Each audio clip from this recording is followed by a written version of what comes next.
说起历史上的伟人，似乎他的生死都不是偶然的。他对后人的影响，使人觉得他的降生应该是惊天动地的，死亡也应该是山崩水竭的。其实宣赫和寂寞都是别人的感觉，但往往这种感觉又会掺进许多的传说，加入很多的神话色彩。比如中华民族的人文初祖皇帝，他的出生就有点惊天地泣鬼神的味道。据说皇帝是有熊国君少典氏的儿子，母亲叫傅宝。史书上说，傅宝有一天晚上看到北斗七星的第一星天枢星起了一道电光，把四野都给照亮了。于是傅宝心有感应，就怀孕了。怀孕多久呢？24个月。而且据说到了生下皇帝的时候，产房里弥漫着紫气。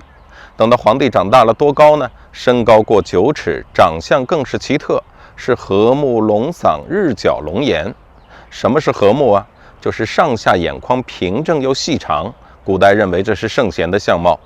那龙嗓是啥意思啊？就是额头高高的隆起，古画上的仙人都是这个长相。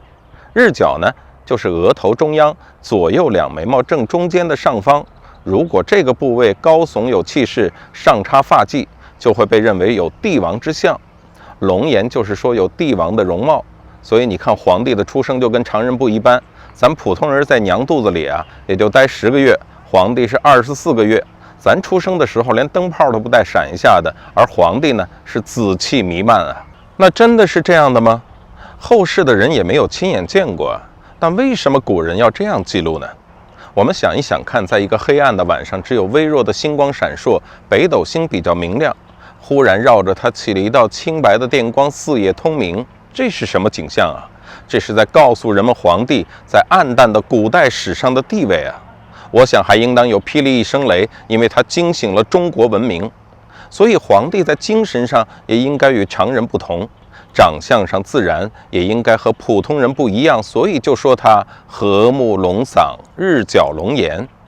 由于皇帝长于积水，所以姓姬，他又是少典国君的子孙，所以又姓公孙。因为他居住在轩辕之丘，因而又被称轩辕氏。那皇帝的称谓又是怎么来的呢？你看皇帝的黄是黄颜色的黄，不是后来秦始皇的白王黄，这说明皇帝跟黄土地有关系。史记武帝本纪说，皇帝以土德为王，而土是黄颜色，所以他被人们称为皇帝。后来由于皇帝是五帝之首，而五行之中代表着尊贵的中间位置就是土，所以皇帝又被叫做中央之帝。我们都知道皇帝后来成了天下的共主，那他又是如何成为天下共主的呢？在那个时代，中华民族散居各地，形成了许多部落，其中有2个部族最有名，一个是偏西的姜姓部族，炎帝神农氏是他们的首领；一个就是偏居东方的姬姓部族，黄帝是首领。这说起来，黄帝和炎帝啊，都是少典的子孙，同出于一族，后来分散迁徙，一个住在积水附近，一个住在江水附近。日久年远，2个部族风俗习惯的差异就越来越大，变成了2个族类。炎帝神农氏这一支发展的较早，他这个帝号名氏含有擅长耕种的意思，所以我们今天说起炎帝神农氏的故事，基本上都和耕种稼穑有关。神农氏有个后代号帝禹往，当时姜姓部落的势力已经渐渐衰弱，于是其他各部落都纷纷起来争斗。里面最强悍的是九黎之民，他们的首领叫蚩尤。蚩尤在历史上很有名啊，号称战神。其实蚩尤这名称是九黎之民的首领通称，并不是专指一个人。传说山洪爆发的时候，金属矿随水流出，蚩尤就得到了这些金属矿，用来制造兵器。于是这样一个强悍好斗的部族，又有犀利的兵器，对于当时其他部族的骚扰，我们可想而知。所以当时的人们就把蚩尤的部族看成是一些可怕的怪物。在后来的传说中，他们就真的被描述成了怪物，甚至说他们兽身人羽。其实这些都是穿凿附会的。蚩尤领导的部族应该只是凶悍，还没有到怪物的境地。由于他们在战斗时用铜块、铜片保护头部，类似于简单的头盔，于是就被传说成是铜头铜额、牛耳，并如剑戟有角，与轩辕斗，以角抵人等等说法。当时蚩尤想吞并炎帝的姜姓部族，于是，在涿鹿之阿发生战争，蚩尤把炎帝打得落花流水，并且把炎帝的地盘都给霸占了。炎帝看自己不是蚩尤的对手，就跑到皇帝那里请求帮忙。皇帝一向是仁义爱民，不喜欢征伐，但他看到了蚩尤的残暴，不愿天下人受到蚩尤的伤害，所以就答应了炎帝的求救。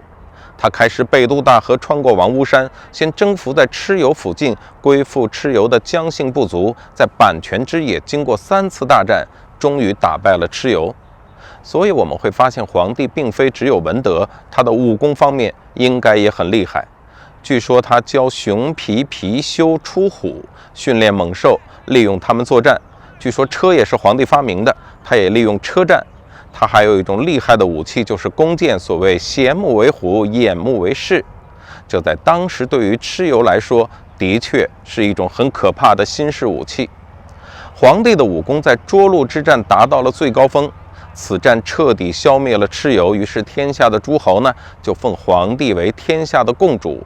然而，抵御外物、平定祸乱要靠武功，但是稳定基础、凝固国家要靠文治，两者缺一不可。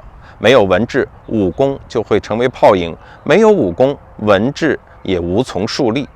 不管是文治还是武功，人才最要紧。所以，皇帝的贤臣有很多，他以大田、封具、岐伯这些古代的贤人为师友，听从他们的忠告。还有泰山姬、常仙、大鸿等很多贤能的大臣。他对于农业人才尤其注意，据说当时已经设有专门指导农事的官。皇帝呢，还依靠棋来推算历数，预测未来节气朔望的变化，为后世进一步研究天文历法奠定了一定的基础。也是他最先开始任用官员来治理民众，提高和发展了当时的生产力。皇帝勤于政事忘我工作，为后世的君王树立了勤政爱民的典范。史书上记载，皇帝成为天下的共主后，他披荆斩棘，开山通道，披星戴月，从没有安逸地生活过。向东，他到过渤海，登上完山和泰山；向西到达崆峒，登上鸡头山；向南到达长江，登上熊山、香山；向北则驱逐勋狱，在釜山召集诸侯，验证福气。可以说，皇帝一生都在辛勤的劳作之中。轩辕皇帝是5000年中华文明的创造者，是华夏炎黄子孙的共同祖先。国之大事在祀与戎，几千年来，每到清明时节，皇帝陵都会举行公祭皇帝的活动。